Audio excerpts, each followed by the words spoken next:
राज्य हे शांततेचे आहे। आजपर्यंतच्या कोणत्याही निवडणुकीत गडबड गोंधळ झाला नाही। असे असताना निवडणूक आयुक्तांनी 5 टप्प्यात निवडणुका घेण्याचा निर्णय घेतला आहे। तो ताबडतोब बदलून 2 टप्प्यात निवडणुका घेण्याचा निर्णय घ्यावा अशी मागणी वंचित बहुजन आघाडीचे राष्ट्रीय नेते प्रकाश आंबेडकर यांनी मुख्य निवडणूक आयुक्तांना ईमेलद्वारे केली असल्याची माहिती आज त्यांनी एका पत्रकार परिषदेत दिली। ते म्हणाले की महाराष्ट्रामध्ये पावसाला नाही तर दळणवळण करण्यास घोडा हवाई वाहतूक करण्याची गरज नाही।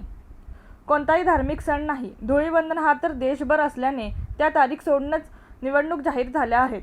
आज तागायत ज्या निवडणुका महाराष्ट्रात झाल्या होत्या सर्व निवडणुका 2 टप्प्यात झाल्या आहेत। असे असताना आत्ताच्या या निवडणुका 5 टप्प्यात का घेतल्या जातात असा सवालही प्रकाश आंबेडकर यांनी विचारला आहे। अजून नोटिफिकेशन निघाले नसल्याने तारीख बदलता येते असे सांगून महाराष्ट्रात 2 टप्प्यात निवडणुका घ्याव्यात। रणनीती न्यूज चॅनलला आजच सबस्क्राइब करा आणि रहा अपडेट।